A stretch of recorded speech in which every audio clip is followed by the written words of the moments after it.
गीतं मधुरं पीतं मधुरं भुक्तं मधुरं सूक्तं मधुरं रूपं मधुरं तिलकं मधुरं मधुराधिपतेरखिलं मधुरं करणं मधुरं तरणं मधुरं हरणं मधुरं स्मरणं मधुरं वमितं मधुरं शमितं मधुरं मधुराधिपतेरखिलं मधुरं गङ्गा मधुरा माला मधुरा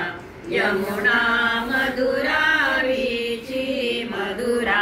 सलिलं मधुरं कमलं मधुरं मधुराधिपतेरखिलं मधुरं गोपी मधुरा लीला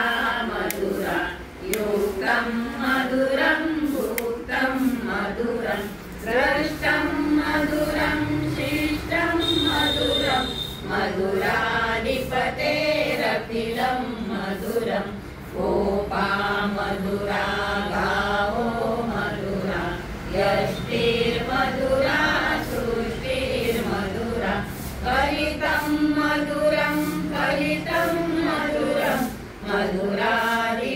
मधुराधिपतेरखिलं मधुरं मधुराधिपतेरखिलं मधुरं मधुराधिपतेरखिलं मधुरम् इति श्री महाप्रभु वल्लभाचार्य विरचितं श्री मधुराष्टकं